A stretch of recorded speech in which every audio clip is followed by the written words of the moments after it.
led by Officer Scarum.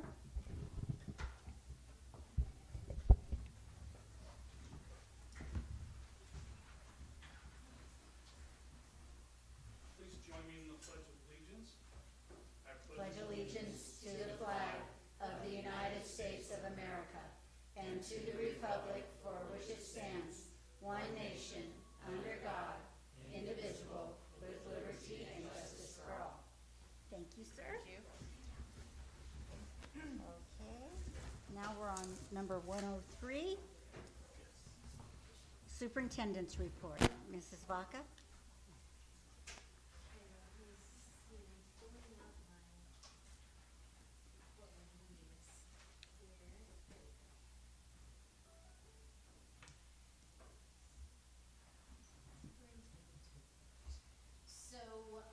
My communications team and I attended our second annual. Ms. Valenzuela was there as well.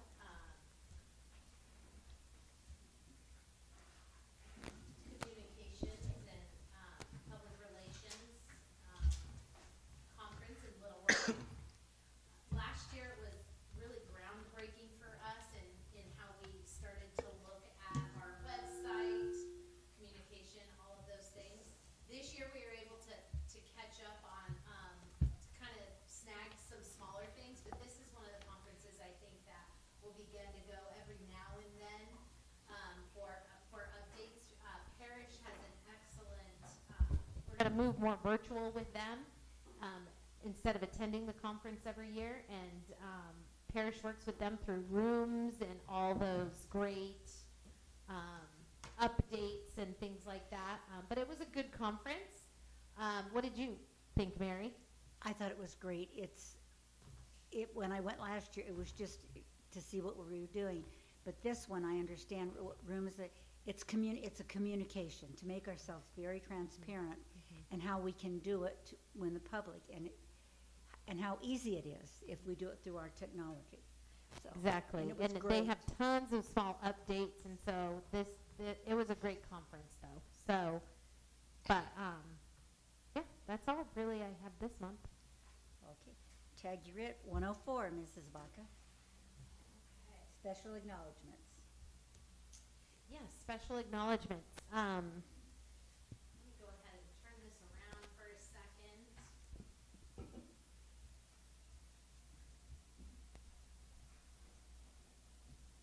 All right, my acknowledgement this month is going to go to Dwayne and Juanita in transportation. Dwayne, I know Dwayne's here, and Juanita. Nope, she's not here. Come on up, Dwayne.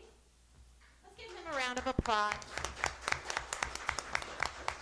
We wanted to thank them for their amazing work with helping a student on the bus that had a seizure. And so many times we don't often see these things or know that they're happening, but we always have people right there to back it up and to help us out, and Dwayne is one of those people. So I wanted to thank him for his service this evening. Thanks, Dwayne. Thank you.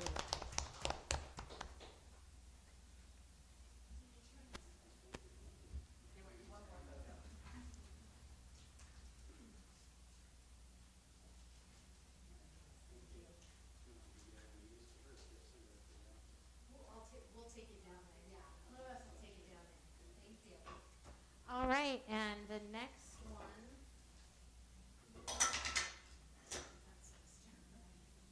All right, I'm going to ask Miss Langley to come up. She's going to give our next awards, which we are beginning our Sparklight Awards. We began, I believe, last month in September. And our Sparklight Awards are sponsored by Sparklight. And we ask each principal to have a teacher and or student that they're going to recognize. And so I'm going to start with Mrs. Langley.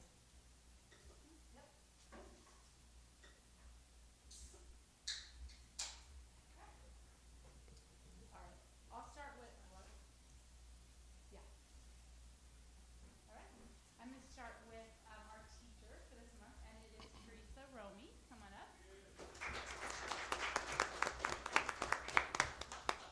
She was actually a really easy pick. Like, as soon as I heard this, I was like, I know who I'll pick first, because she's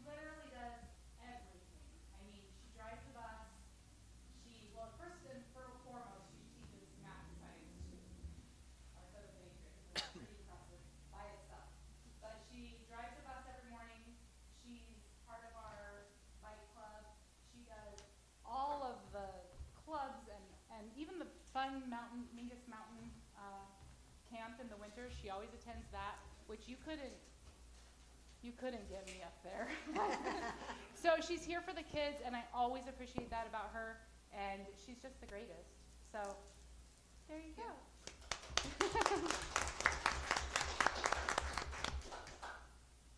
And I forced her to be here tonight. And then our student is Madeline White. She wasn't sure she was going to be able to make it tonight. Madeline is an 8th grader that is just the epitome of all of the wonderful things you'd like to see in an 8th grader. She's confident. She's a friend to everyone. She's kind. She goes out of her way to help other people, and she's just such a nice person. So she was also, like, hands down, I didn't even have to really think about it. She was our top pick for that as well. So I'm going to say thank you to Maddie. All right. Thank you. And she says hello to me out in public. That's how you know. That is true. That is true, especially at that age. Next up, we have Mrs. Tatum at OCS.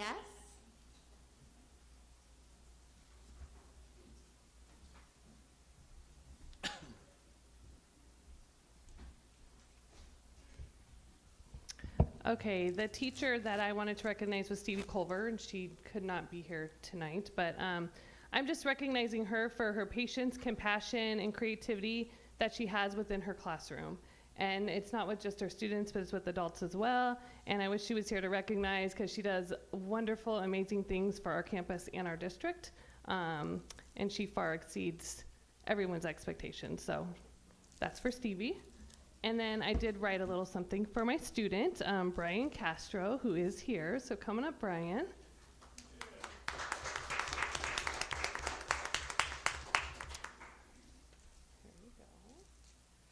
All right, I said Brian Castro is being recognized tonight for his outstanding character and positive influence on those around him.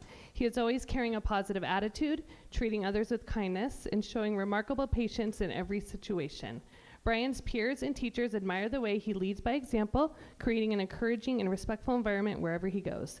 This recognition highlights not only his academic journey, but also the genuine compassion and integrity he brings to the school community each day.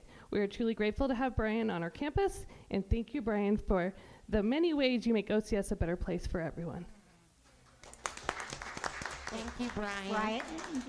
Brian, before you go, we want to ask you a couple of questions. What grade are you in, honey? 8th grade. And do you have a parent or guardian with you today? Yes, I have my mom and dad over there. Would you please stand up so we can recognize you? Thank you very much. And thank you, Brian, for being the student that you are. Congratulations. Congratulations, Brian.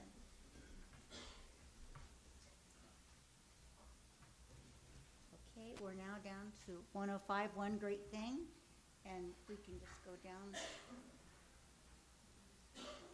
We can start with DDB, Mrs. Barrios.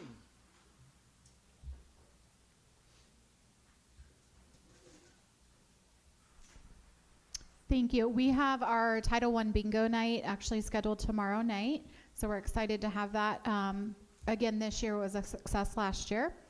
And then our 21st Century Clubs have started, and we have over 200 students in our clubs right now. And we do have a waiting list for some of our clubs as well. So it's been a huge hit.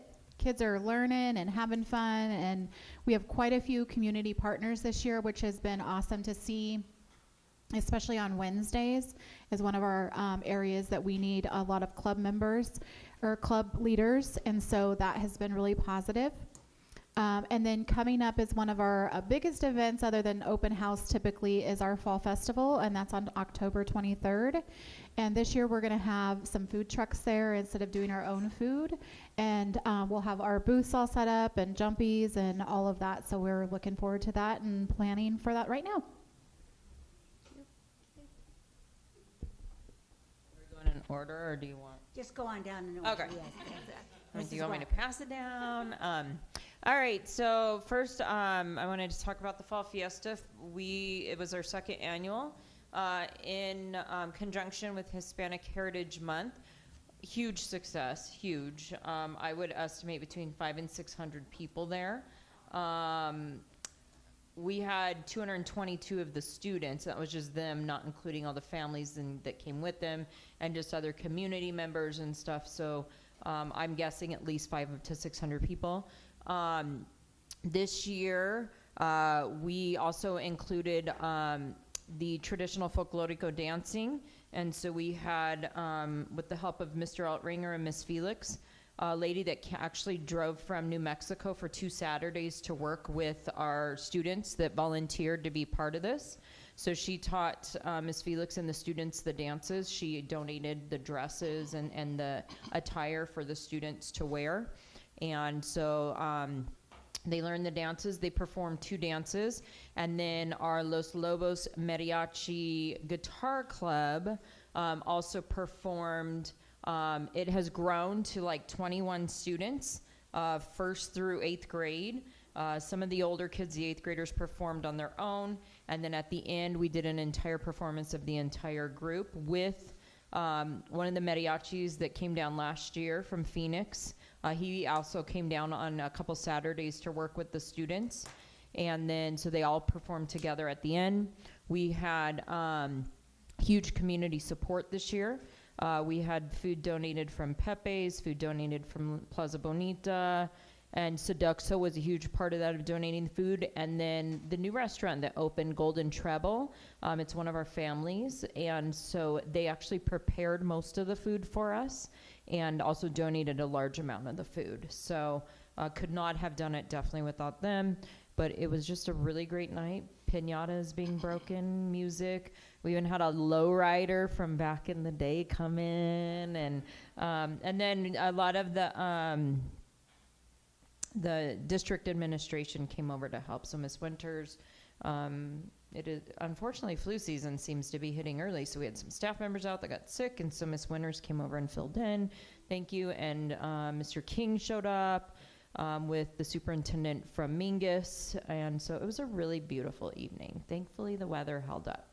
21st Century Clubs have kicked off, huge success like always. One of the big things we added this year was there is a local right down the road off 6th Street. They teach, it's like somewhere between Muay Thai, Taekwondo, MMA, but we're not doing MMA, promise, fighting, but it's teaching like the respect portion of it, and they're really working on like fitness and respect, and so we added that this year. And the guy that he is retired military, his family moved into the community and opened this beautiful gym, and so they've donated that 1 day a week to work with the kids.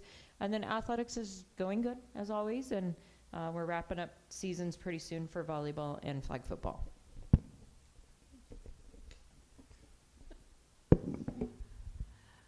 Okay, I was going to talk about clubs as well. We've launched our clubs out on our campus. I've been hearing from a lot of leaders, we started late this year, just how excited they were to start clubs because it started late this year. So we've had a lot of excitement buzzing on our campus from leaders and kids. And our parent-teacher conferences went very well. We had almost 100% parents show up for our conferences. So that was really impressive. There was just a couple parents that we had to reach out to after the fact to try to get a hold of them, but we had a really, really great turnout and very positive vibes and going on campus. I'm kind of rinse and repeat here. We as well, parent-teacher conferences were a great success. It is always nice to have parents on campus, and we're 6 weeks into school, so it's a nice time to just make sure we're all on the same page. And I just got great reviews back from parents all the way around. Athletics were cruising on all along. I don't know any of our records or where we're at, but we feel good, so we're all great. As long as they're having fun. My coaches would tell you different. I think they're pretty psyched about this season. And then our start of 21st Century Clubs, we do have a new coordinator this year. He has been amazing. Zach Jernigan from, I don't know if any of you know him, from Yavapai College when he did that. He the kids have been excited. The parents are so happy. But my takeaway from this start of this year is he is a calm and just centered person on our campus that nothing shakes him. He's just like, well, okay, we'll work it out. And it always works out. And it's nice to have that back up there. He's doing a great job. So nice.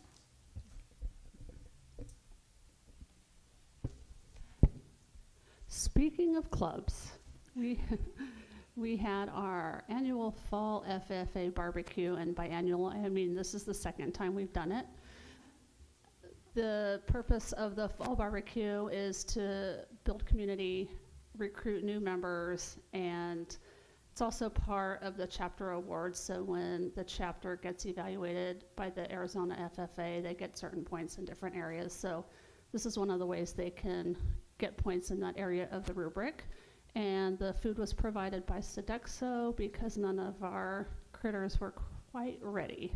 So maybe in the winter. Okay, thank you. Okay, now we're going to go to number 2, approval of the consent agenda items. Do I have a motion to approve the, I'll make a motion to approve the consent agenda. do I have a second? Do I have a second? I'll second that. Are there any questions on these? Okay, all in favor? Aye. Aye. Okay. Ms. Winters, we're down to number 3, call to the public. Do we have any call to the public? We do not have any call to the public this evening, President Valenzuela. Okay. Then we will go down to number 401, curriculum coordinator, Jamie Woodward. Thank you, President Valenzuela. This evening, I have an update with some data and information, qualitative and quantitative, from our first district PLC on August 27th. We actually just held last week our second district PLC of the year out at Oak Creek, and I will share some updates on that at our November meeting. But during the August 27th PLC that was held at Cottonwood Community School, we received feedback from 80 certified staff members.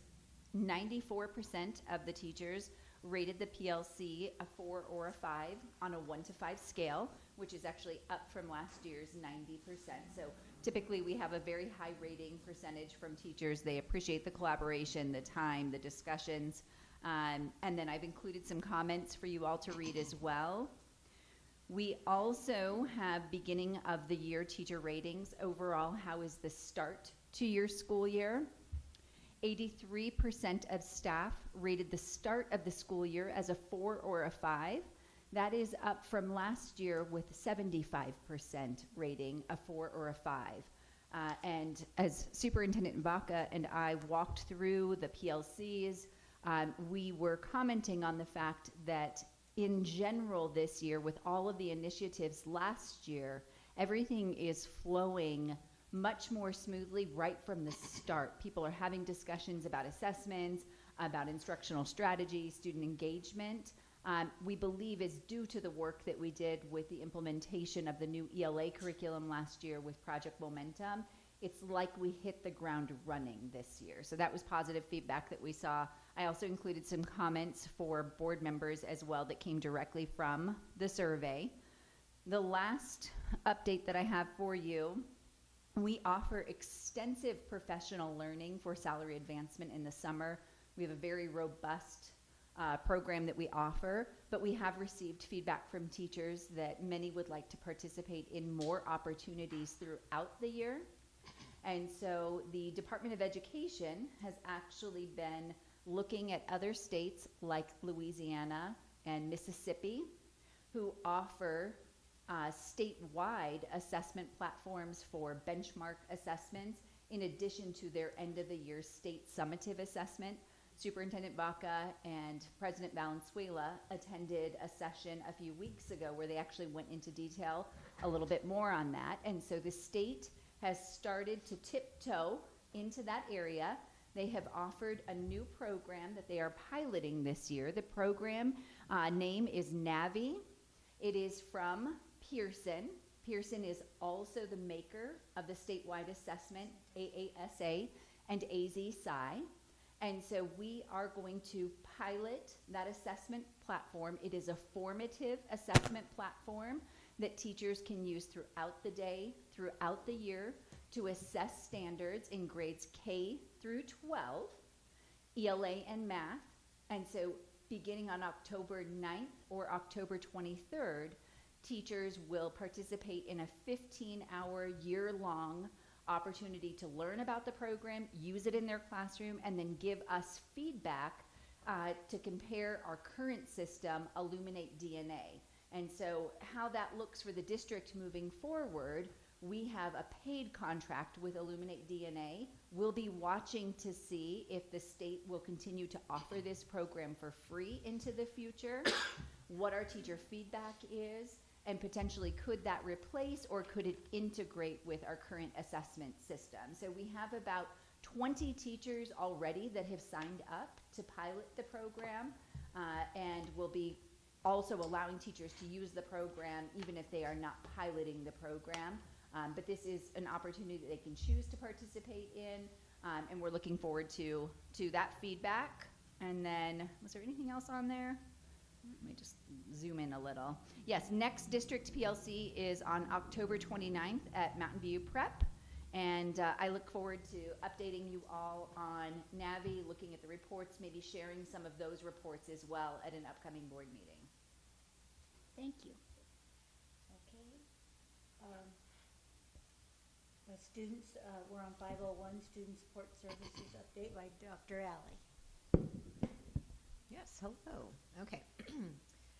So the first one on my list is one of the things that I've always wanted to do more of is training with our paras.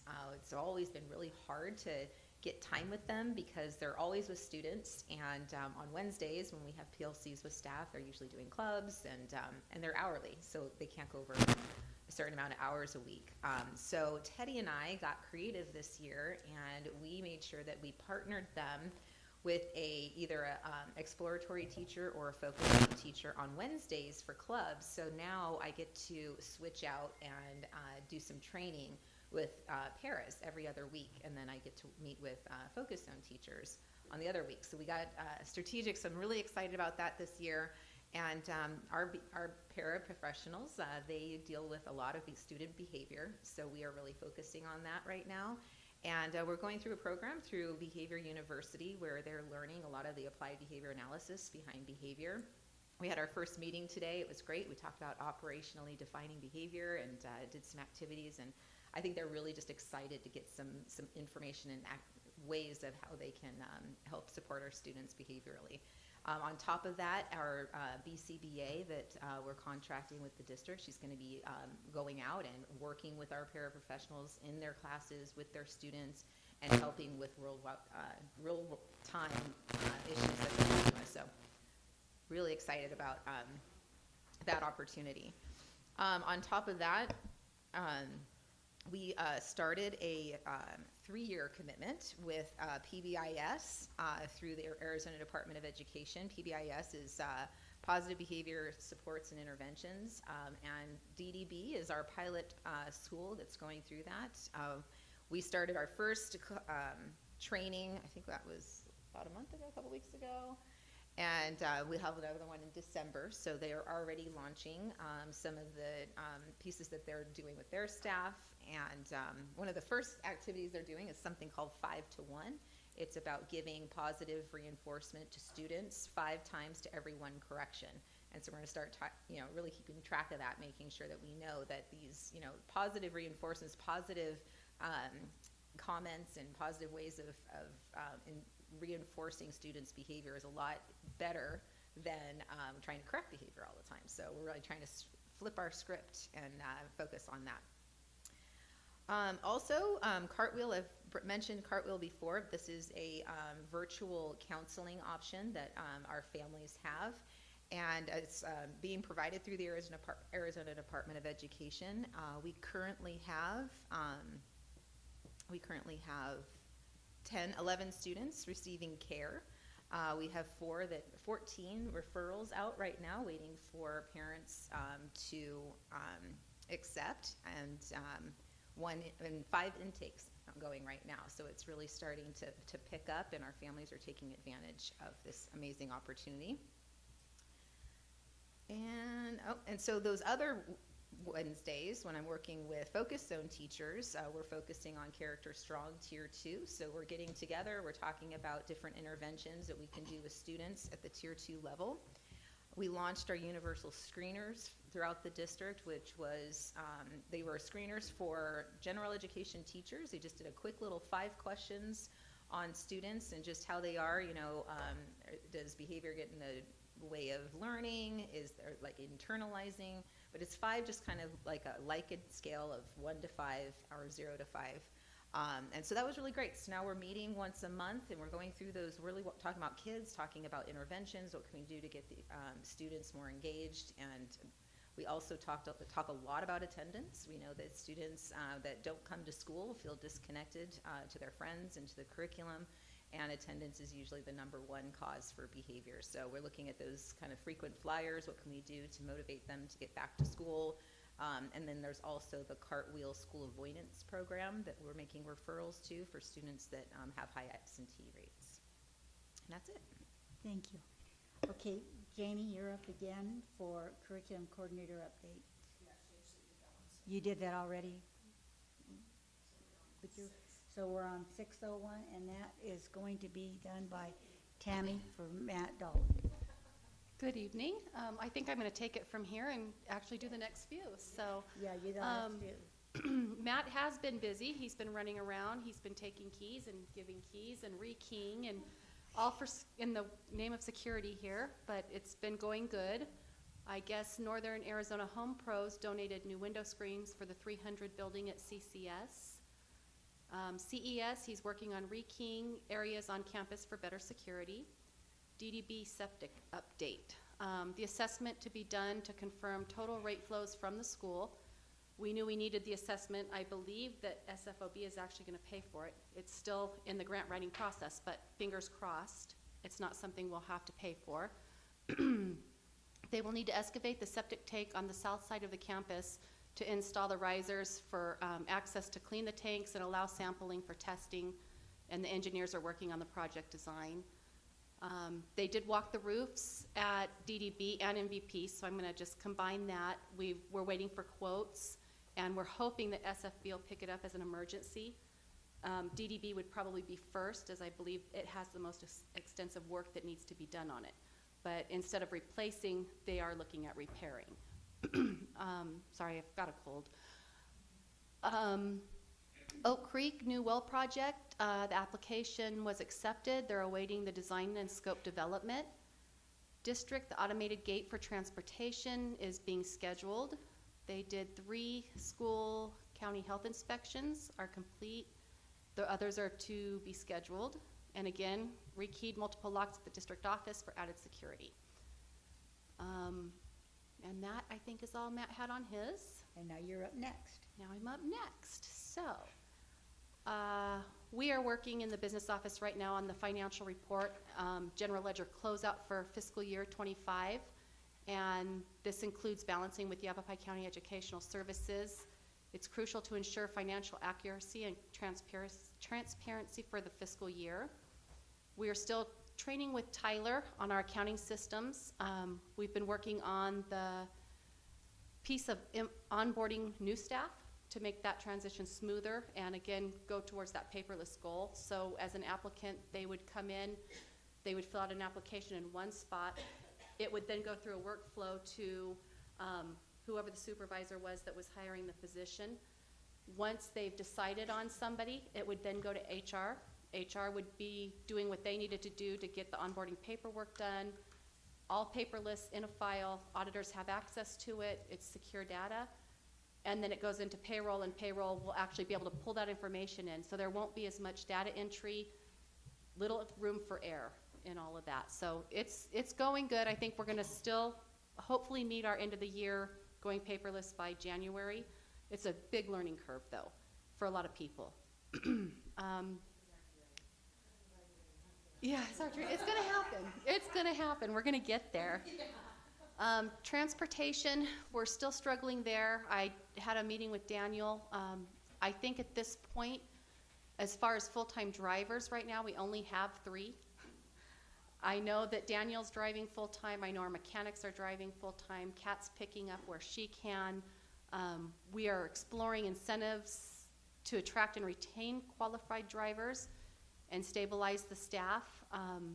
Anybody have ideas? Throw them out there for us. They still driving full-time? She is. I think she has a morning route, and then she does activity. She has a morning route, but because she's coaching volleyball and driving for volleyball, she only runs the afternoon route on when she may have, I don't, yes, I don't know. We didn't attract any other teachers to That's down drive. on another one. So we'll hit it. Romy, I know. That's why I skipped it. Thank you, though. I think it scares teachers. I think Yeah. it does too, and there's retention stipend, or there's stipends tied to if they get their CDL, and then they also can earn more money, but it is scary. Have we driven in Cottonwood lately? I wouldn't want to drive a bus here, but we are looking for any reasons. We've been pushing it out on Facebook. We have higher bonuses. We've been looking at other incentives as well, 12-month positions opening up, and even in talking with Melody, Mingus is having the same problems. And so, same thing with Clarkdale. Not that they're not staffed, but they have a hard time finding drivers and retaining drivers. So it is something we're keeping our eye on and trying to figure it out. So going over our maintenance and operation override, this kind of gives you a breakdown on the expenses that we have. The current budget amount for our maintenance and operation override for this fiscal year is about 1.2 million. The override funding directly supports key programs and services that enrich student learning and help maintain excellence in our schools. This is kind of how the allocation of funding works this year to make the 1.2. About 1.1 million of that is dedicated to salaries and benefits for staff. If this was to go away, we would potentially lose 15 certified teachers, the equivalents to that. We also use it for our sports program. $50,000 a year is dedicated to sports, and that's refs and coaches and uniforms and travel. And then this year we had put about 109 in new student technology to ensure that our students have access to current and effective learning tools.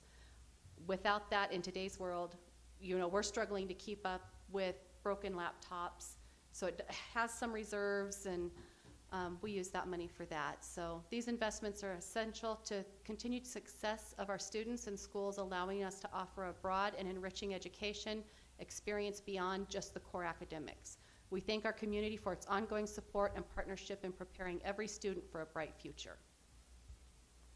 And then moving on to, I just keep rolling? Yeah. Okay. You're it, yeah. So our bond refinance. We are still monitoring interest rates closely in anticipation of refinancing the remaining balance of the 2014 bond. As of now, we have not received an update from Stifel indicating that rates have dropped sufficiently to generate savings. We will continue to track this closely and act when conditions are favorable. I don't know that it'll happen this school year, but if not, we can always revisit it for the next fiscal year. Madam President, I have a question. Yes, ma'am. Can we revisit 7.02? Just a quick question on the override. Uh-huh. You gave us like the annual maintenance and operations budget for 1 year, or like the most recent year. But Correct. the override would be a 10-year, year over year? So no, it's actually a 5-year. 5 year. 5 years, is it 7 total, and after the 5th year, which would be this year, am I right about that? Yeah, this is the Yeah, 5th year. 7.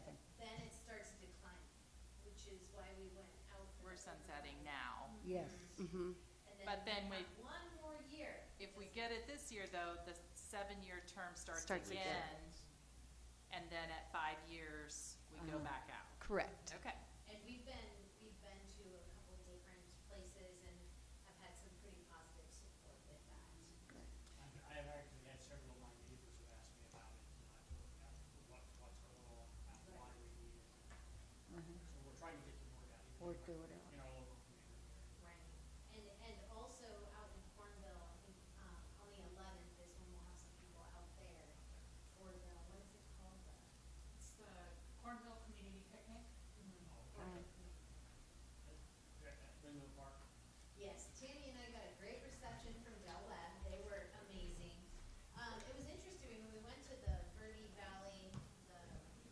Verde Valley Clubhouse, there was something scheduled for Sunday, but there was nobody there. So we figured it must have been weather. It was pouring rain. So we were like, well, we didn't get the, you know, the notice, but that's what we figured is the weather probably drove people away. And then we had the was it the Lions Club here? That one day, I was not in that day, the Kiwanis Club. We were just at the senior center, had an excellent reception there. So everything's been, as we've gone to these different organizations, it's been positive. And there is a lot of strong support in our community for the schools, and I'm just very thankful for that. We've been able to pass on, so we're just getting the information out there and the facts. The paper just asked me for some information that I sent, so I imagine the Verde Independent will have something on that. I know that the Journal Extra has, so it's out there, and our signs are up. We have 50, I believe it was 50, Tricia, right, of those gigantic signs. And I do know that We're on Facebook.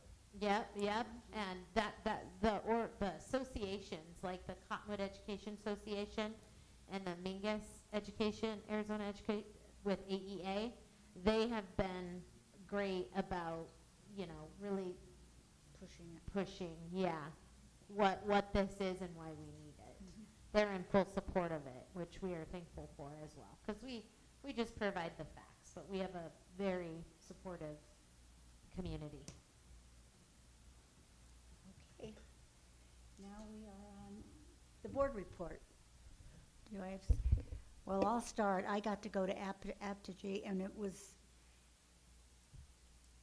worth its while, and it's worth the program that we have, because, and if you get a chance, I'd like you to come in and either talk to, as a board member, talk to Parrish or Jess, and they can explain a little bit what went on and what we actually have and what we're doing, because even after I went last year, I didn't realize some of the stuff that we're doing, and now that we're going to expand upon for the teachers, and it's really a communication between staff and parents and selling yourself to the school, to the public.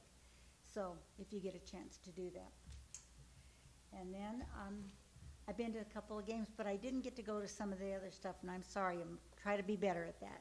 Anybody else? I had a chance to, when they got the new sped bus, Jack and Dennis and I were there.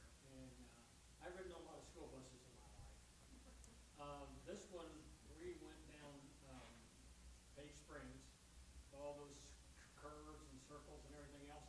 And I was amazed how well that bus stayed level going around those things. It's an amazing bus, and I'm glad we have the ability to get that. So it was cool. Anybody else? Okay. Then we'll go to 10:01, discussion for items for next month. Do you have anything you would like us to bring up, Mrs. Vaca? Next month will be November. No, October.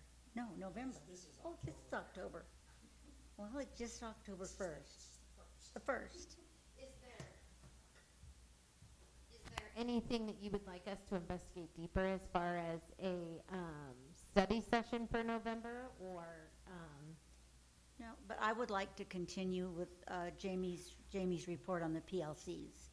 And Okay. you do a good job on that, but Yes. that keeps us informed of what's going on. yes. And when is the election? So the election has already started. They've already Yes. They sent the first of the ballots out. I'm not really sure. Do we know a date when that is a firm cutoff, Tricia or Tammy? Would it be Okay. the 4th? 4th, yeah. They sent them out the 4th, First Tuesday. first Tuesday. Okay, so we might have some updates on that then, maybe that Wednesday board meeting on the 5th. Yeah, we can check to see how that's Yeah, going. we'll definitely look into that. Okay. President Valenzuela, can I add one more quick thing too? I know that we'll have the governing board retreat coming up at the end of October. The good news is I will actually be able to share letter grades at that point. Okay, good. I should have the release from the state, but I also want to point out, I can't give the comparison of the scores, but in our district newsletter that Trish Winters is working on, there is an update that our 8th grade outscored the state, which has a much higher or much lower poverty rate than our school district. 8th grade last year on the state assessment outscored the state in ELA, math, and in science. So you'll have to look for that coming up in the district newsletter. Good, yay. And I believe Tricia just sent that this afternoon. So it's public. Yes, Okay, it's public. Okay, and anything else? Well, you know what? If you come up with something that you want to, let Trish know, and then we can put it on Yeah, there. if there's any study session that we Session. need, but we will have our board retreat prior to that. Yes, So we we'll get will. a lot of information, I feel, there. Okay. All righty then. Okay, now we're going to dismiss you, and we're going to take a little break and then move into executive session. Okay. Oh, did you hear me? You're dismissed because, and then we're going to take a little break and then go into executive session. So they're not paying attention.